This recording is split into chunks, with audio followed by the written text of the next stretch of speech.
the Thunderdome, whatever they call it. With all Hello. Hi. Hi. Yo.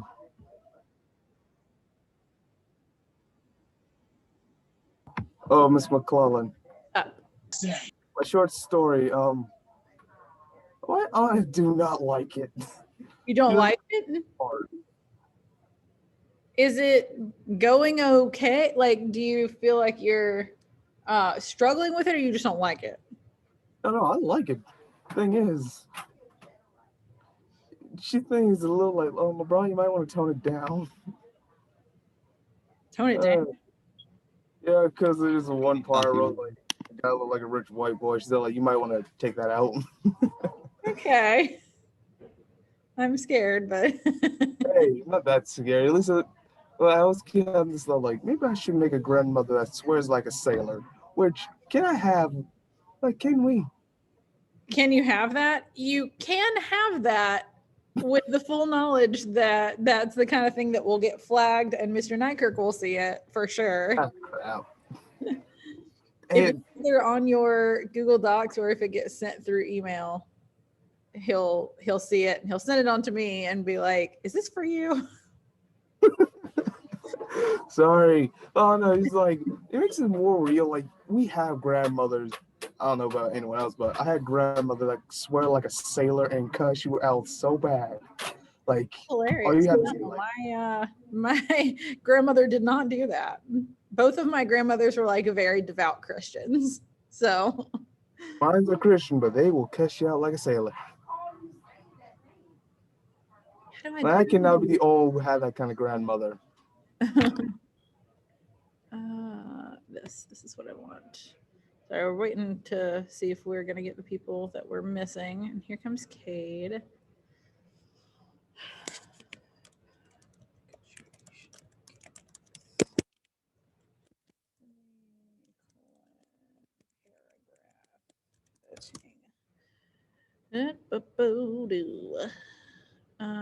My maximum number is 6. I just got too much to do today, TBH. Okay, perfect. Grades. What's this? I don't know. Okay. Let me get this attendance down. We have Alyssa. We have Alexis. We have James. We don't have Jenny. We have LeBron. We have Cece. We have Cade. We have Zane. And we have Randall. Genesis is our only missing piece of this puzzle. And hopefully she'll show up. I'm going to close this door.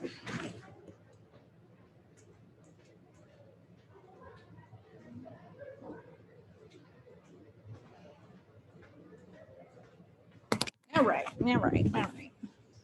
Also going to get up and move to my standing desk.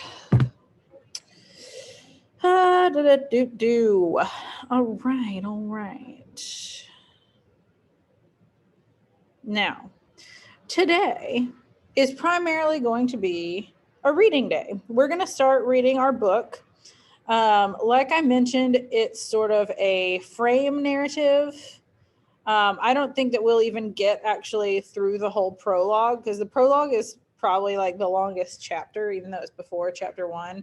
I don't think that we'll get the whole way through it. But I did mention, it's a frame narrative. And what that means is that you kind of start with one narrator who tells a whole story inside the story of him. Thinking of like what we've read in the past that's been a frame narrative, but I can't recall because my classes get all mixed up in my head, and without looking, I don't remember what each class has read. It's very difficult. So basically, like if I were telling you guys a story, no, that doesn't work.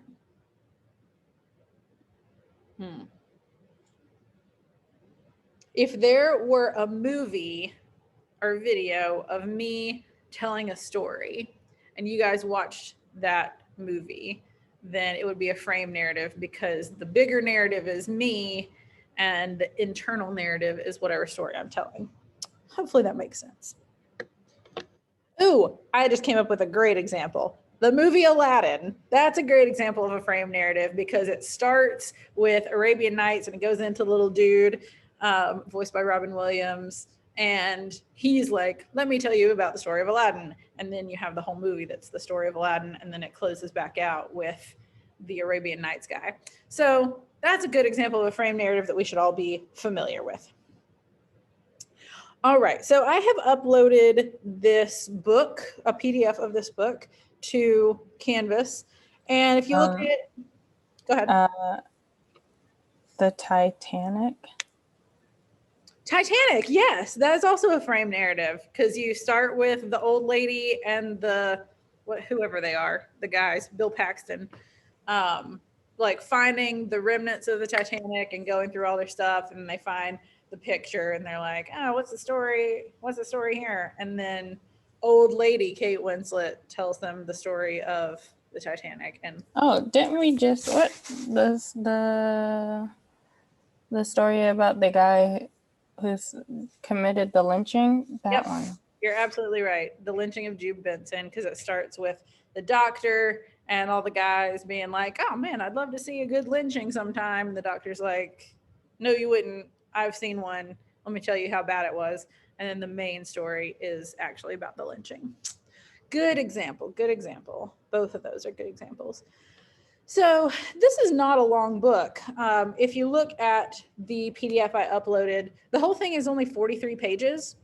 And we're not getting through it all today. We're not getting through it all next week. We can take our time on this a little bit. It has 9 chapters, I think. So, you know, we'll handle one at a time. And like I said, this intro is kind of the longest version. It's got 2 columns per page. So I guess you could kind of see it more like 86 pages than 43, but still short book. 83 pages is a short book.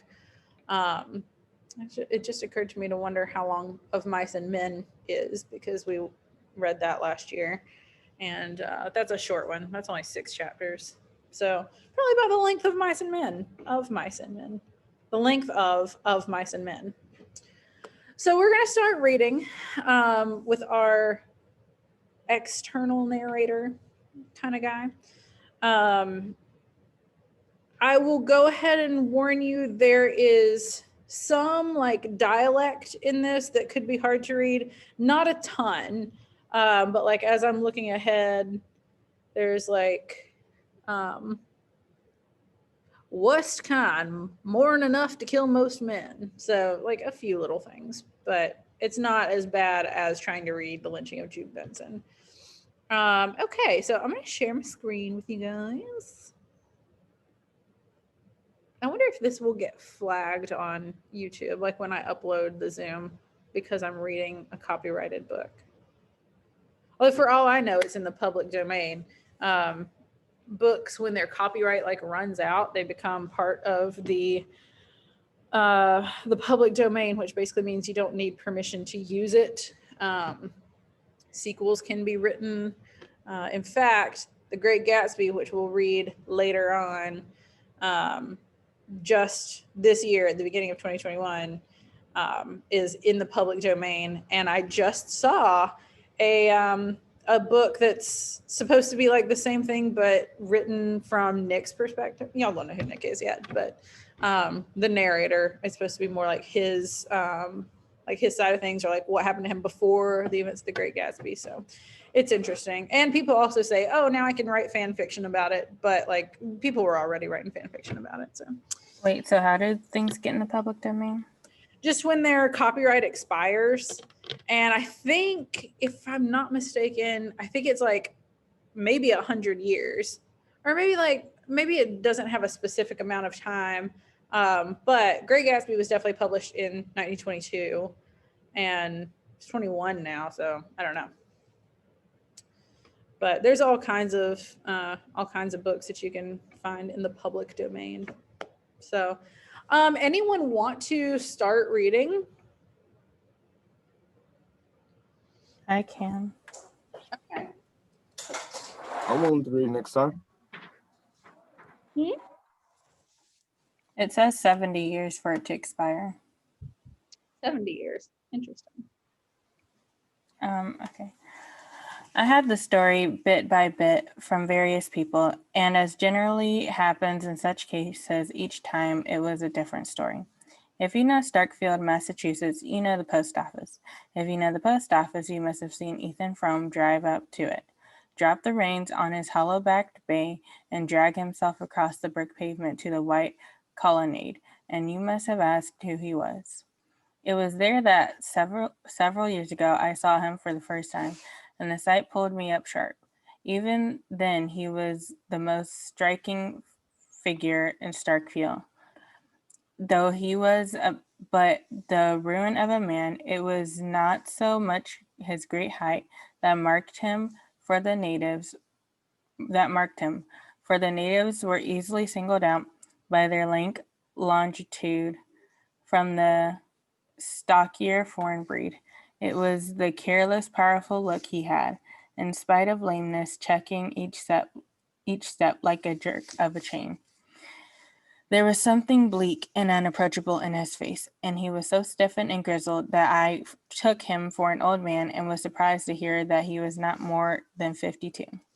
I had this from Harmon Gow, who had driven the stage from Bettsbridge to Starkfield in pre-Charlotte days, and knew the chronicle of all the families on his line. He looked that way ever since he had his smash-up, and that's 24 years ago come next February, Harmon threw out between reminiscent pauses. The smash-up, it was, I gathered from the same informant, which, besides drawing the red gash across Ethan Frome's forehead, had so shortened and warped his right side that it cost him a visible effort to take the few steps from his buggy to the post office window. He used to drive in from his farm every day at about noon, and as that was my own hour for fetching my mail, I often passed him in the porch or stood beside him while we waited on the motions of the distributing hands behind the grating. I noticed that, though he came so punctually, he seldom received anything but a copy of the Bettsbridge Eagle, which he put without a glance into his sagging pocket. At intervals, however, the postmaster would hand him an envelope addressed to Mrs. Zenobia or Mrs. Zena Frome, and usually bearing conspicuously in the upper left-hand corner of the address from some manufacturer of patent medicine in the name of his specific. These documents my neighbor would also pocket without a glance, as of too much use to them to wonder at their number and variety, and would then turn away with a silent nod to the postmaster. Okay, let's pause for just a second. Right off the bat, we're kind of oh, here comes Jenny. Yay.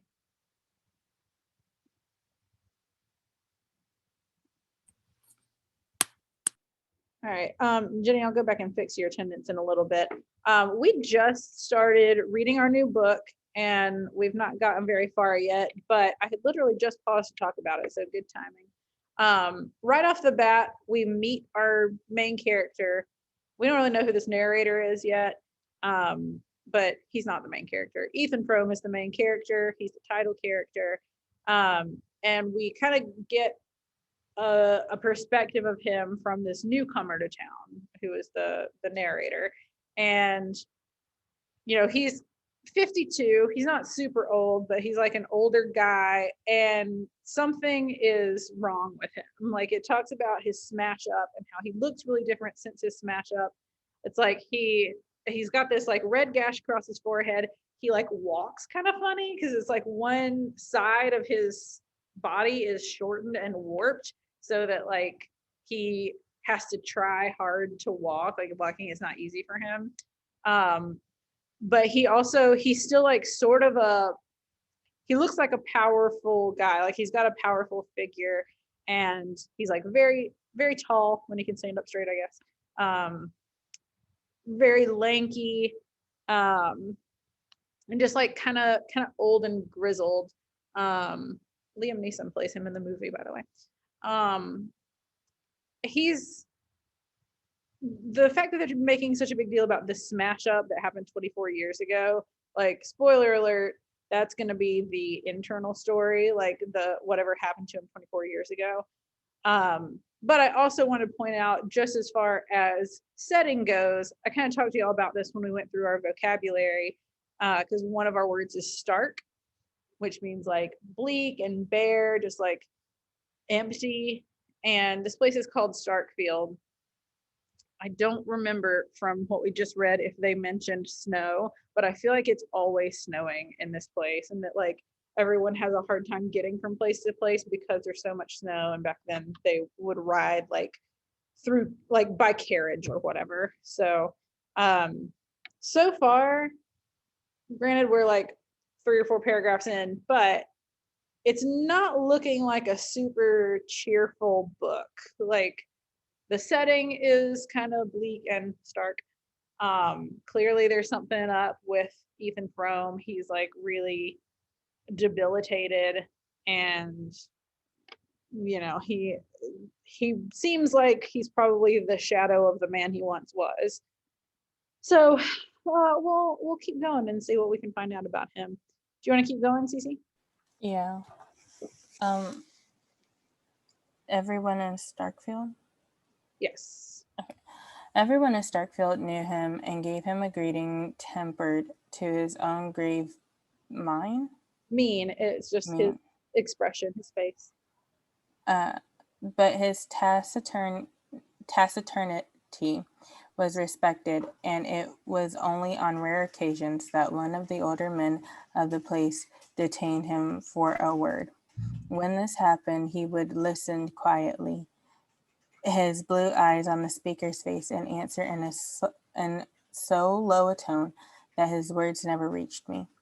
Then he would climb stiffly into his buggy, gather up the reins in his left hand, and drive slowly away in the direction of his farm.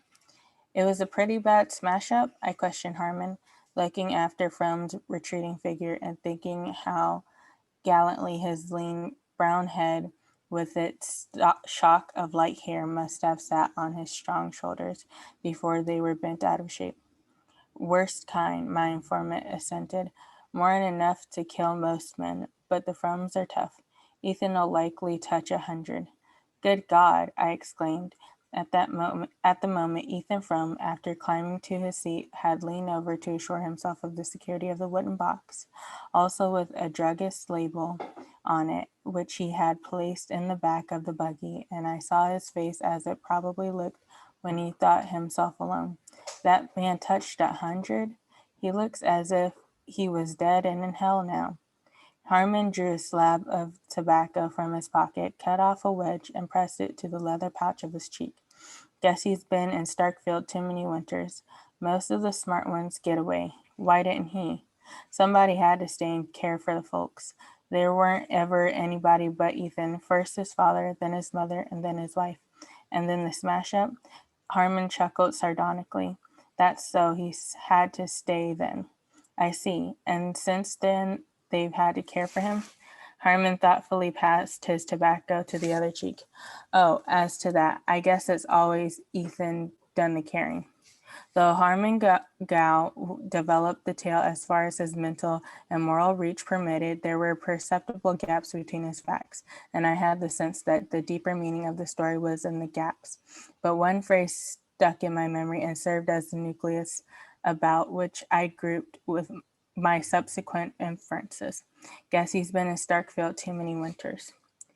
Before my own time, there was up I had learned to know what that meant. Yet I had come in the degenerate day of trolley, bicycle, and rural delivery when communication was easy between the scattered mountain villages and the bigger towns in the valleys, such as Bettsbridge and Chad's Falls, had libraries, theaters, and YMCA halls to which the youth of the hills could descend from recreation. But when winter shut down on Starkfield and the village lay under a sheet of snow perpetually renewed from the pale skies, I began to see what life there. or rather its negation, must have been in Ethan Frome's young manhood. Okay, pause for just a second, because I think it's worth mentioning that they make a big deal out of that sentence. Guess he's been in Starkfield too many winters. What could that mean? What is he implying? He might have been there way too long. Yeah, what happens if you're somewhere too long? Like, what's the risk of that? Why is it a big deal? I don't know. Anybody? Being kind of in the same place forever, why is that maybe not great? It can deteriorate your mental health. Yeah, it really can if you're just stuck. And also, I mean, being stuck is one thing, and it definitely sounds like this guy is stuck. It says that like he took care of his mother and his father and then his wife, and that was before his smash up, when it seems like maybe somebody else has to take care of him, or he definitely just can't like get out now. So that's one thing, like being stuck anywhere is no good.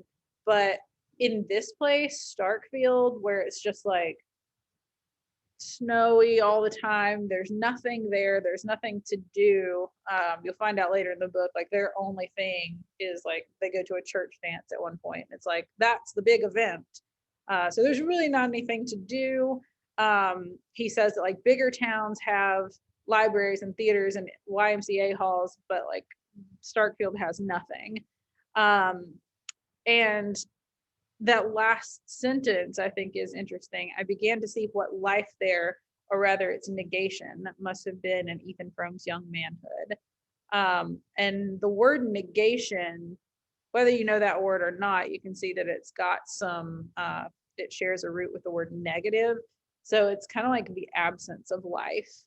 And he's saying that he starts to see what the absence of life must have been like when Ethan Frome was young. So it's really not setting us up for like a happy story. And also, I find it interesting that this is, I don't know how many times I've read this at this point. This is the first time I ever noticed how big a deal they make about medicine, or like how many times they mention it in the first page. They talk about how like the only mail he ever gets is from a druggist or pharmacist, written to Xena, which we don't really know who that is yet. Xena Frome. And then something else is like he picked something up that was also from a druggist. And I feel like they're being more heavy-handed about that than I thought, or than I ever realized. But that is important, the fact that they're like constantly sending out for medicine and stuff. And once we start like the actual chapter 1, you'll kind of see how that comes into play. Want to continue? Yeah. I have been sent up by my employers on a job connected with the big powerhouse at Corbury Junction, and a long-drawn carpenter strike had so delayed the work that I found myself anchored at Starkfield, the nearest habitable spot, for the best part of the winter. I chafed at first, and then under the hypnotizing effect of routine, gradually began to find a grim satisfaction in life. During the early part of my stay, I had been struck by the contrast between the vitality of the climate and the deadness of the community.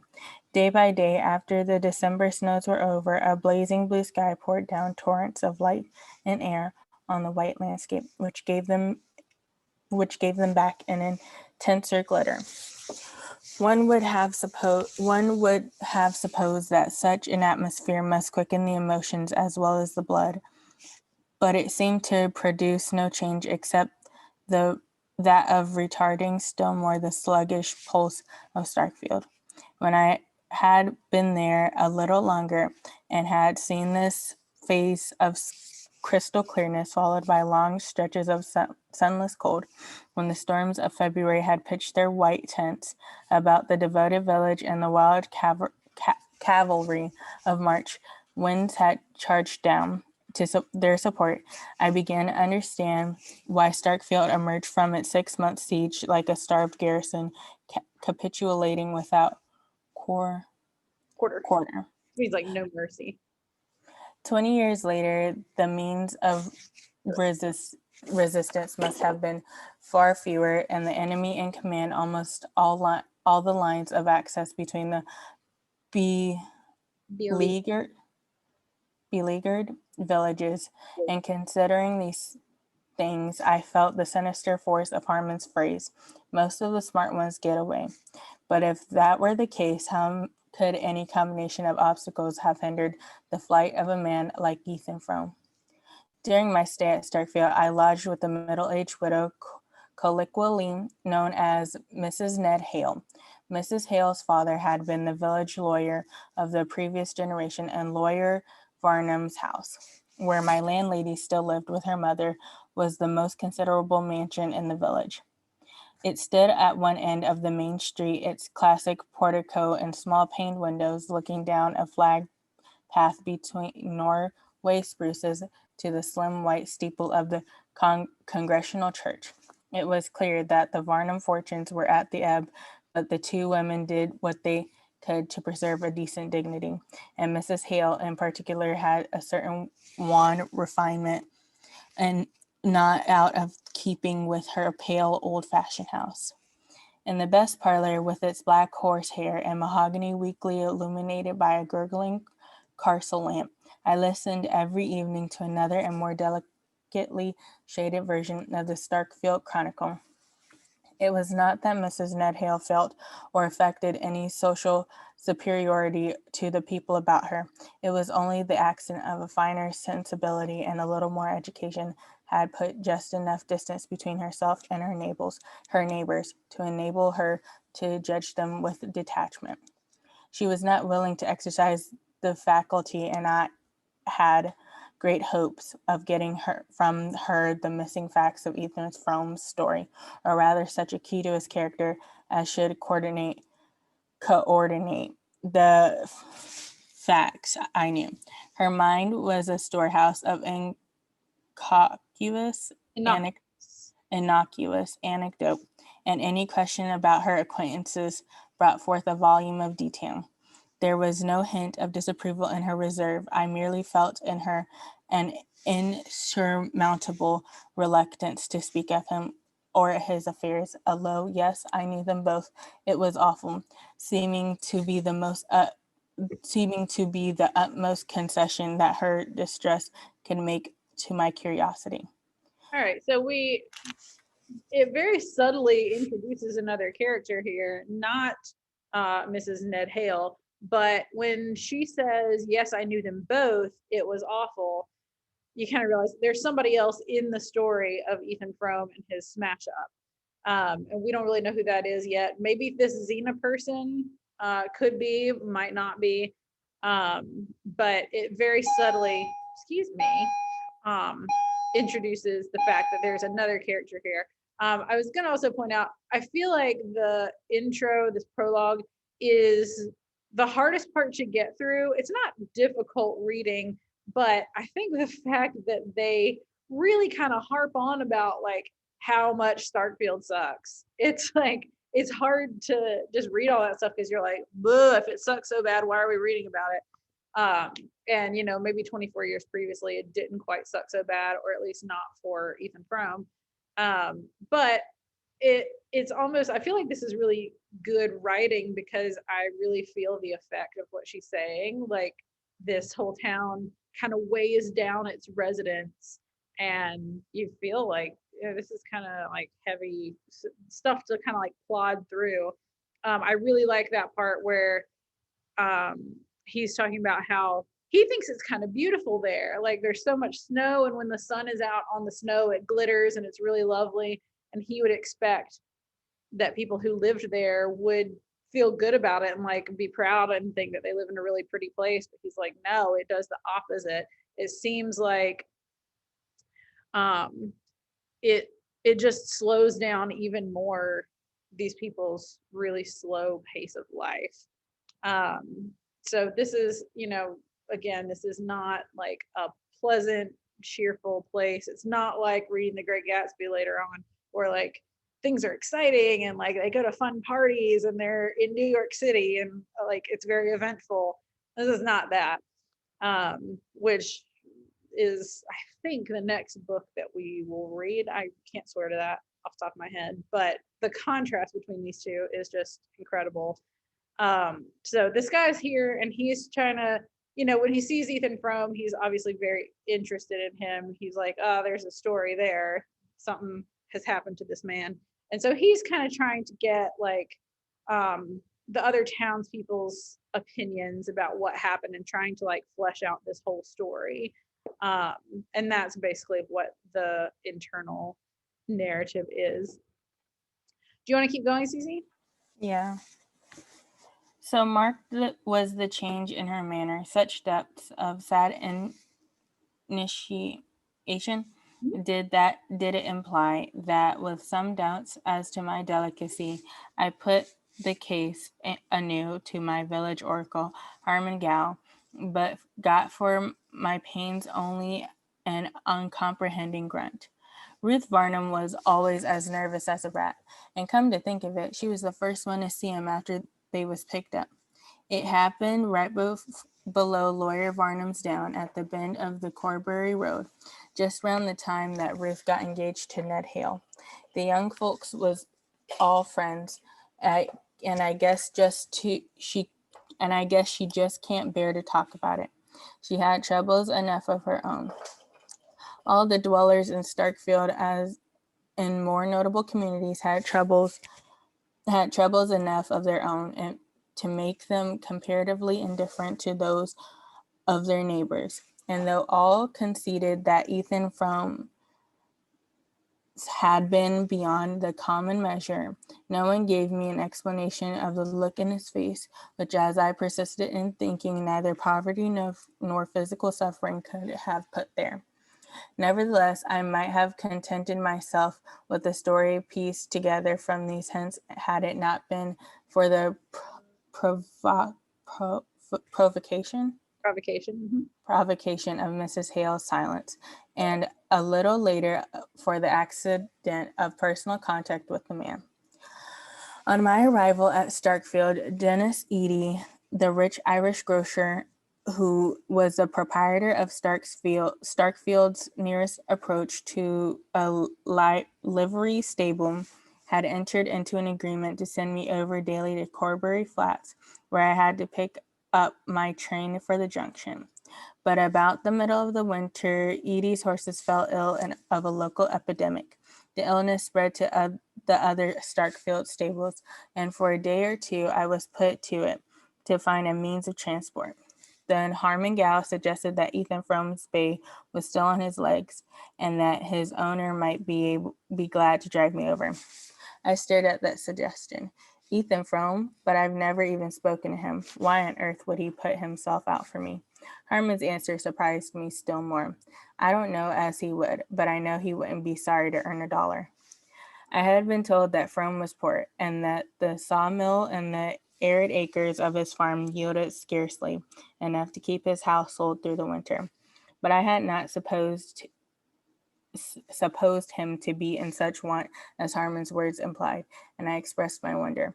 Well, matters ain't gone any too well with him, Harmon said. When a man's been sitting round like a hulk for 20 years or more, seeing things that want doing, it eats into him,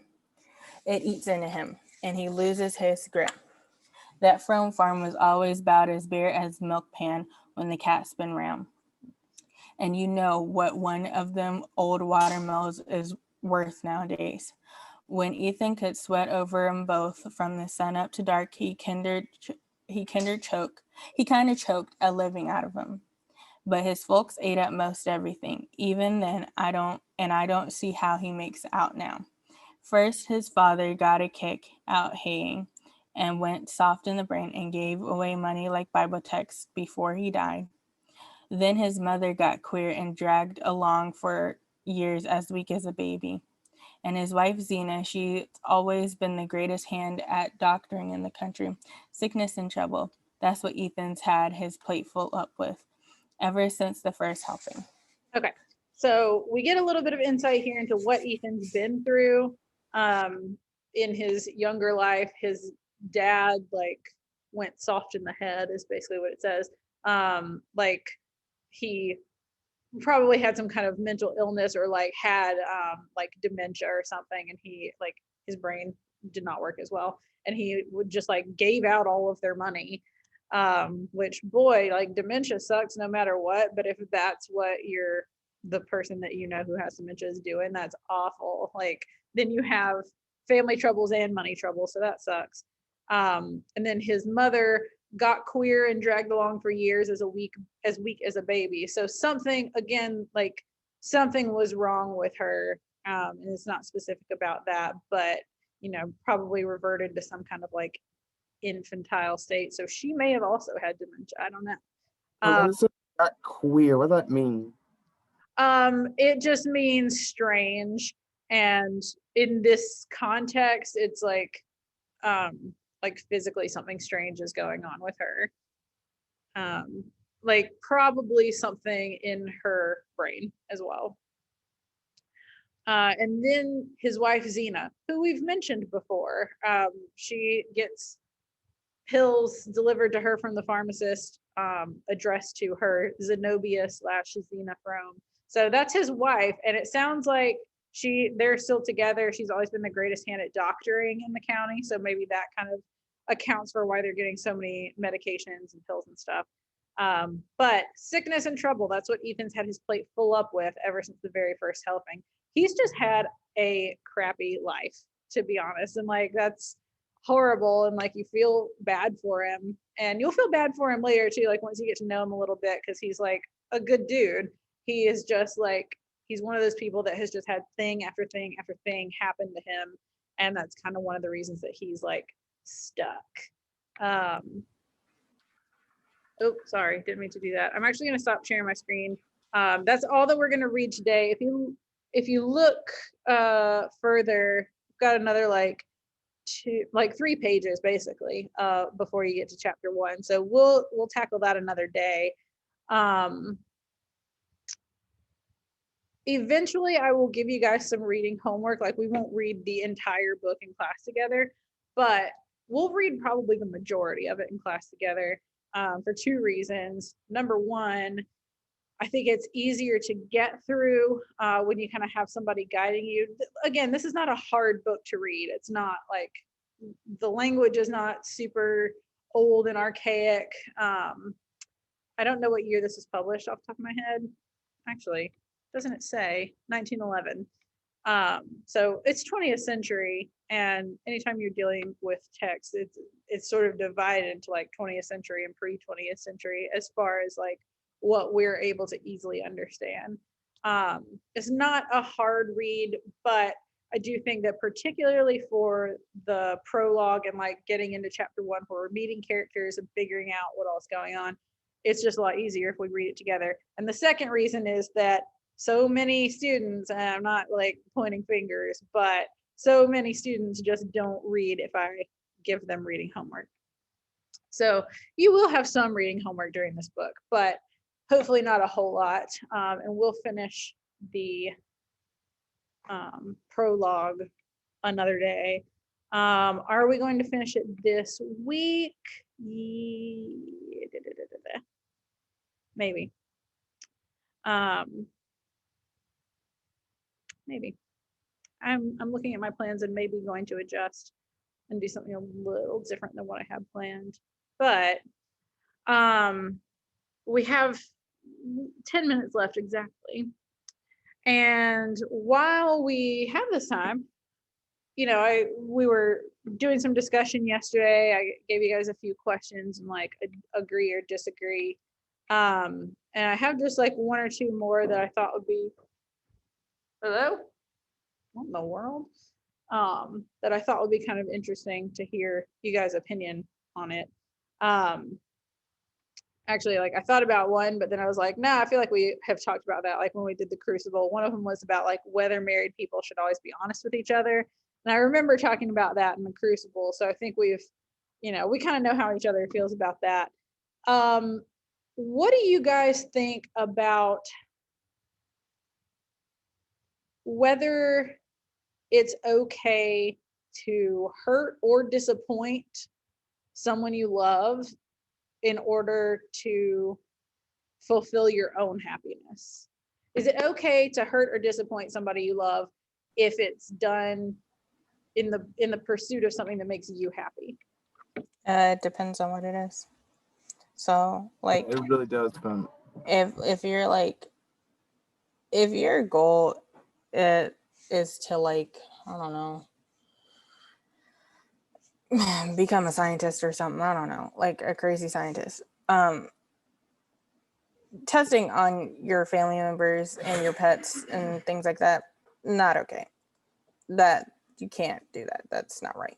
But if your goal is to like be independent or do something that is going to take you up higher in life than most others, and you're being held down by somebody in your family, then in order, because sometimes the word no doesn't always mean no to most people, sometimes it's okay to put your foot down and say, hey, this is what I need to do to succeed in life. And then if that hurts their feelings, then it hurts their feelings. So I think that's fair. You're right about that. But it all really depends. Heck, if you just want to say, I just want to live alone and just try to have some form of peace, some people be like, oh, why you don't want to be near your family and stuff? No, there's some guys just and girls that just want to be left alone, so it's not so bad as like not hurting anybody or doing anything. Yeah, no, I think you're right about that. And that actually just made me think about like, I wouldn't necessarily say it's hurt, but like more disappointed, that like me and Mr. Benvenuti and Miss Cathan, you know, we're like or/are like each other's family, and all of our families have all sort of said the same thing, which is like, why do you feel the need to like live so far away from us? And that was something like Mrs. Benvenuti kind of harped on a lot. She was like, he's the only one of my kids who was like moved away from Michigan. And like, I don't know why he feels the need to do that. And she was just like shocked that neither me nor Miss Cathan lived near our parents either.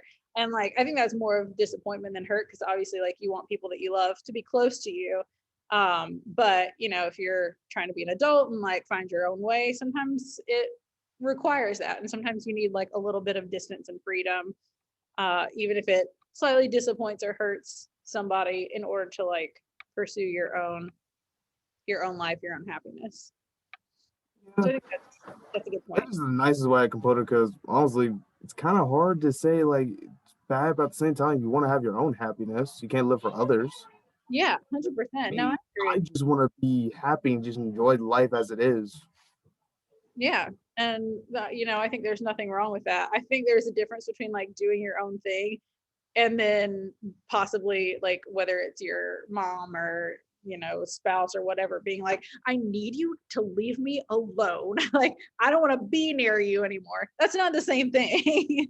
That's not necessarily like just trying to find your way. That's like actively hurting somebody. Okay, let's see, any other thoughts about that one? Nope.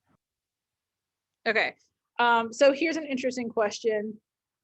Obviously we like to think that everybody gets married for love these days, but that's just not true. And what I wanted to ask was like, what are some other reasons that people might want that people might get married, not just now, but like at any point in time? Why would people get religion. married for any other reason? You say Religion. Yeah. So I know in some cultures there are like, technically it is forced marriages to like bring together different families of different wealths and things like that. I know in India that when they get married, they have like this week-long ceremony and things like that. And then the wife, she goes and like they do something, and then that the husband's family takes her away from her family specifically. Then money is another reason as well. Yeah. Like, And in some cultures, those two can kind of go hand in hand. I like that you brought up India. In one of my classes last year, the last couple of years, I taught this article or a couple of articles about arranged marriage in India.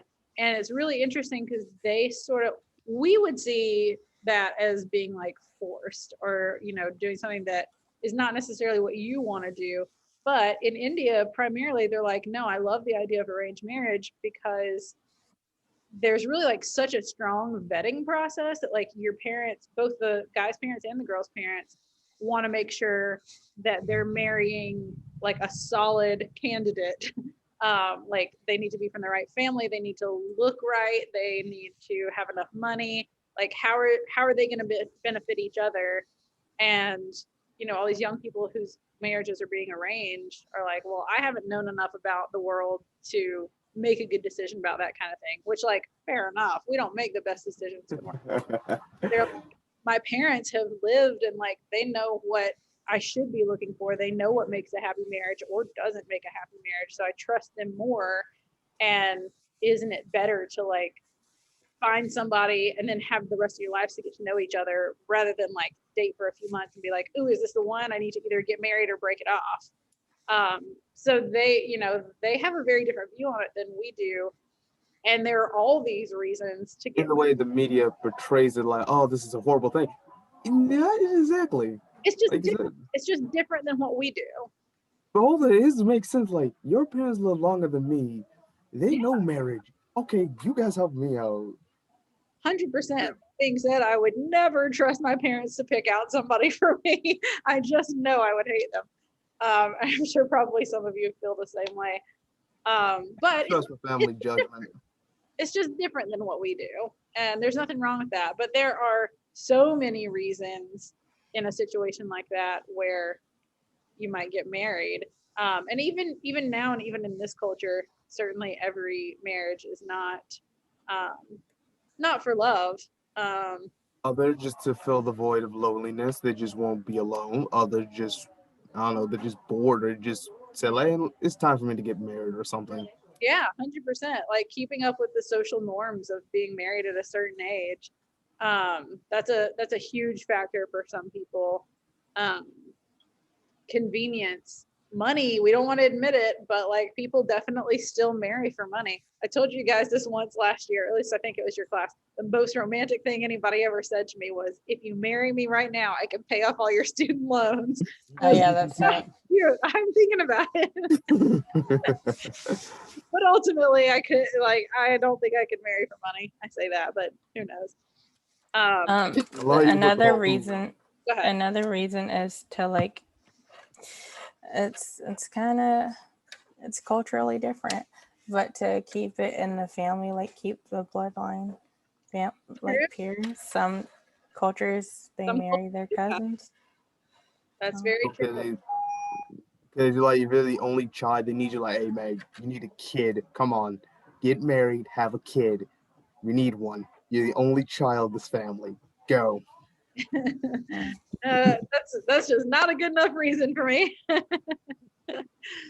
Okay, the bell just rang yet again. It's set back to like 30 seconds.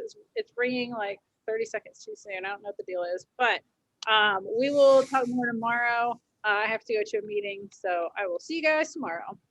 Bye. I'll come to school tomorrow.